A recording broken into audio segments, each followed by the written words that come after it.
Hey friends. Normally I make my videos on the weekends and they're well thought out and I take notes and I do the whole thing. But today, because of election stress and all of the questions that have been coming up on my client calls as well as my Instagram stories and polls there, I just wanted to talk a little bit more off the cuff today about how to handle election stress, coping with election stress, and self-care within the context of election stress. I do have a few notes, so forgive me for looking down here. We are all practicing new stuff right now.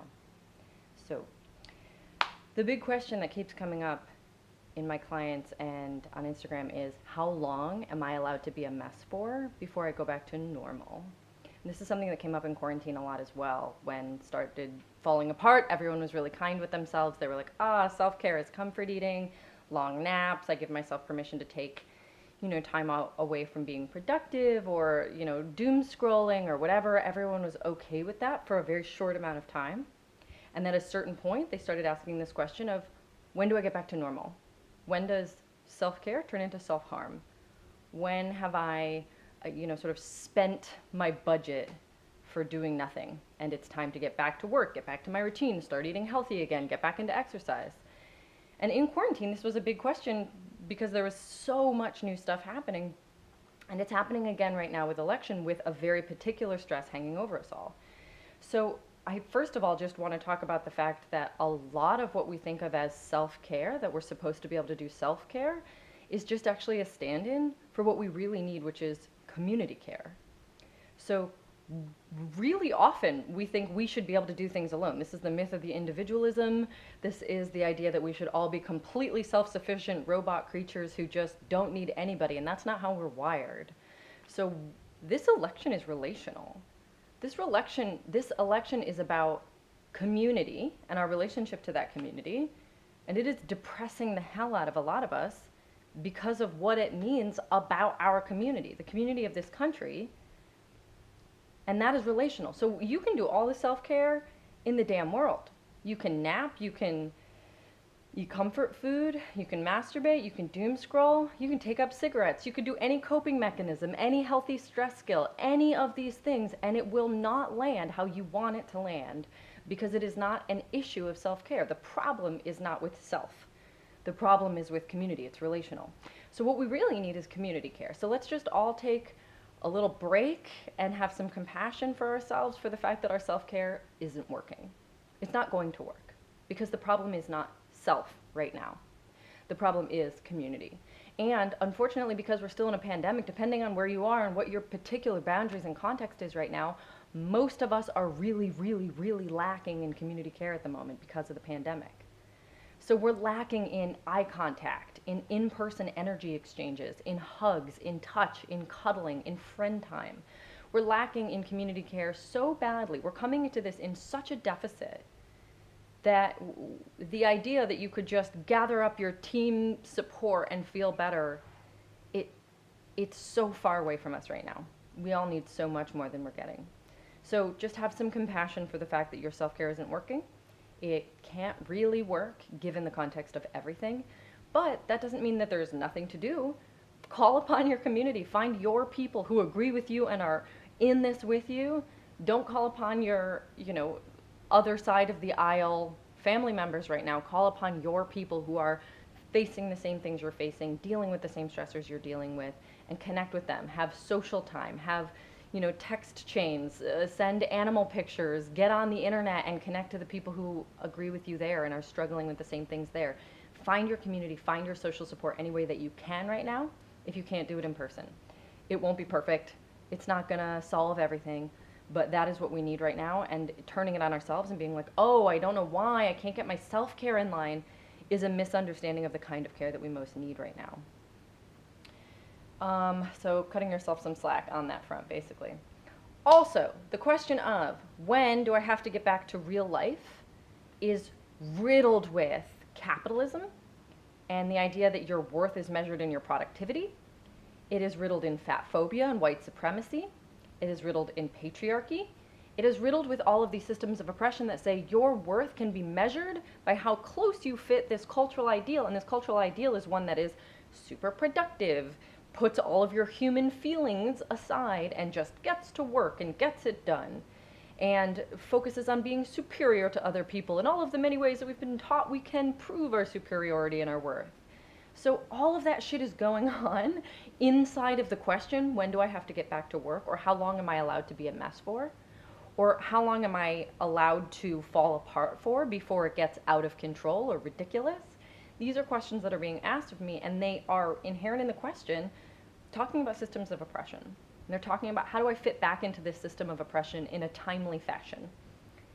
And I am suspicious of that. So I just encourage you to be suspicious of that. Let's all be a little suspicious of the fact that we are allowed to fall apart, as long as we do it on a nice, quick timeline that gets us right back into the swing of things as soon as possible, so that we don't lose any ground. You know, you can comfort eat, but you can't gain weight, you can't get fat, right? That would be the worst thing. Or maybe you can give yourself some time to rest, take some time off work, tend to your mental health. Oh, it's so important. But you do have to get back to work and be really productive almost immediately, right? These are the mixed messages we're getting. Self-care is so important. Take time to yourself, but also don't let it get out of control, and make sure you get almost, as soon as you can, get right back in there and get back to life as normal. And I am suspicious of that whole thing, because that reeks of oppression, that reeks of systems that don't work for us, that reeks of part privilege and part self, the thing where we blame ourselves for a broken system. That tells me that you're asking yourself, how can I get away with tending to my human needs without losing my place in this hierarchy of, a place where I have worked so hard to earn my worth by dieting and exercising so that I can be thin enough that people like me and believe I'm worthy of respect and care, or by showing my worth at work by making enough money or being productive or making people happy or whatever it is, that you are giving yourself only this teeny tiny sliver of self-care, and then you have to get right back into it. So question that. Also, because of all of that, I say give yourself so much more permission to fall apart than could possibly feel reasonable. This is a crisis. Let yourself be in crisis. Be messy, be emotional, be depressed. This is advice that I am also working on. It's hard, don't get me wrong, but let yourself go there and do this however you have to, however gets you through, because that is what we need right now. That is what's happening. This is so unbelievably stressful, and we are not built for it. It is so, so challenging that you absolutely have to give yourself permission, way more permission than you ever would have imagined, to be unproductive, to be restful, to completely fall apart and be emotional, to be needy, by the way, let's talk about how needy is actually a lot of times just a person who needs community care and is in a deficit. So give yourself more community care if you're feeling needy. Give yourself all of the permission to be all of these things, to cope any which way gets you through. If you need to take up cigarettes and under some other circumstance in your life, that would be such an act of self-harm. And right now, you are way past your capacity for tolerating this goddamn life, and you need a cigarette? Fine. This is a space where you just get through how you get through, right? And that doesn't just mean today. It doesn't just mean this week. It's until it's done. It's until it's done. Coping skills, healthy coping skills, exercise, treating yourself right, giving yourself time to rest, all of that is so great. Unhealthy coping skills, mechanisms, cigarettes, online shopping, whatever if you're doom scrolling, if you're watching a lot of Netflix, if you're binge eating, if your eating disorder voice is telling you to restrict right now, all of those things. Normally we wouldn't call that healthy, right? But it actually might be the healthiest thing you could possibly do right now, is to give yourself permission to do whatever the hell you need to do to get through this right now, and not judge yourself for it. And recognize that, hey, this is not normal life. This is not how you necessarily want to live your life. But this might be what you need today. It might be what you need this week. It might be what you need for the rest of 2020. And that nobody can judge you for that. That's the space we're in. 2020. That's the space we're in. Get through however you got to get through. And give yourself big ass permission to get through it without judging yourself for how you got through it.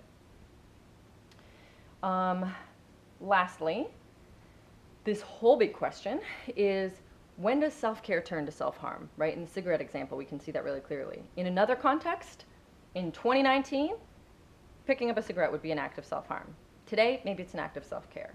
Let yourself redefine those things how you need to get through, but also in the long term, how do you know when you're done, right? This is the question my clients are asking. How do I know when I haven't just like fallen back into numbing behaviors that I don't want to live my life with? Like, I don't want to be a person who's unhealthy in the long term. I don't want to let my body get run down because I've stopped taking care of it. That's not good for me either. And that's true. That's absolutely true. And how do we find that line? This is this huge question. When does it turn to self-harm? So I would say to just start paying attention and do it all super consciously. Because when you pick up a pack of cigarettes and you just start going and you're not really thinking about it, you're not mindful. You're not really there for that. Likewise, when you're scrolling, you're like, I can't stop, I can't stop, I can't stop. That's the binge, right? That's the like, you sort of wake up at the end and you're like, what have I done? What just happened? That wasn't a conscious decision to cope however you needed to cope, and that didn't have permission. So give yourself the permission, be mindful, be conscious.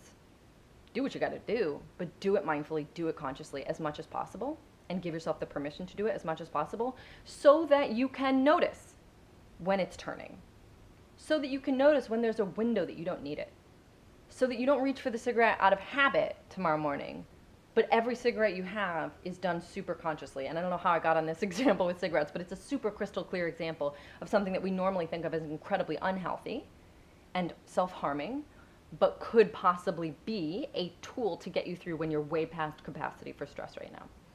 Now, granted, it's an addictive substance, right? So that's an easy one to see how that would roll back into a habit that you don't actually want to be engaging in for your life.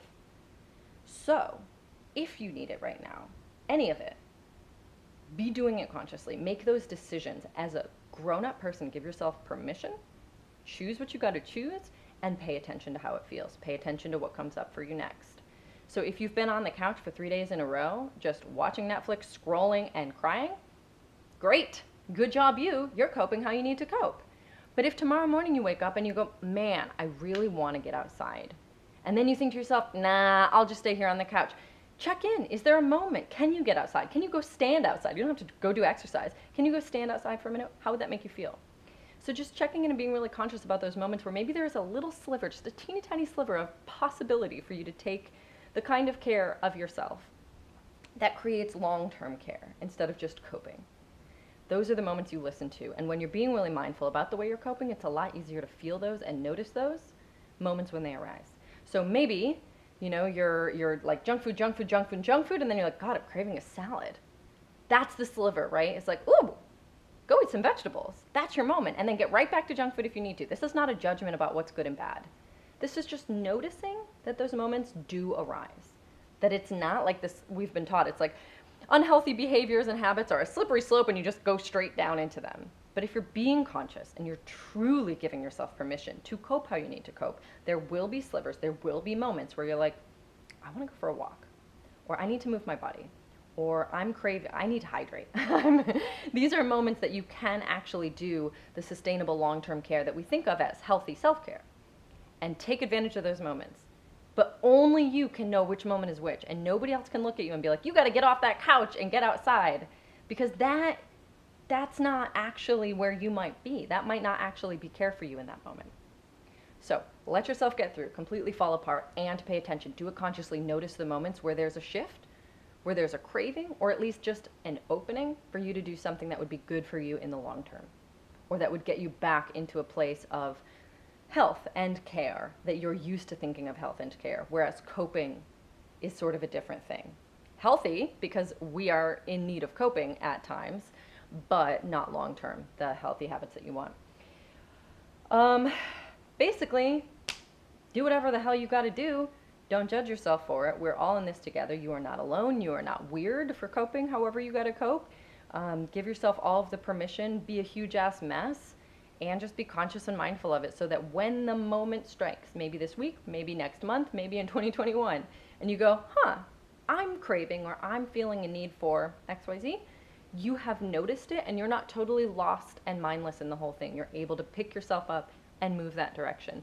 And recognize that there is a huge amount of fat phobia in all of this conversation, because the question of how long am I allowed to be a mess for a lot of times is that people are thinking to themselves, I'm only allowed to be a mess until I start to gain weight. And it's all about fat phobia and trying to avoid these negative consequences that we've associated with fat phobia. So be really, really mindful that how long it takes you to gain weight is not the same answer as how long you need to BMS for. Those are not most likely going to be the same answer. So question it if that's what's coming up for you. Then there's a little work and information for you to do there. But give yourself way, way more permission than feels reasonable to cope however the hell you have to. Look at self-care as an opportunity when it arises and is possible for you, but don't pressure yourself to be like amazing and perfect at self-care right now, because that's not what's up. And also give yourself permission to move into community care if that is an option for you, whether that means caring for other people if you have the bandwidth, or allowing other people to care for you if that's something that's available to you, because that is what this is way more about than actually just trying to get your self-care done.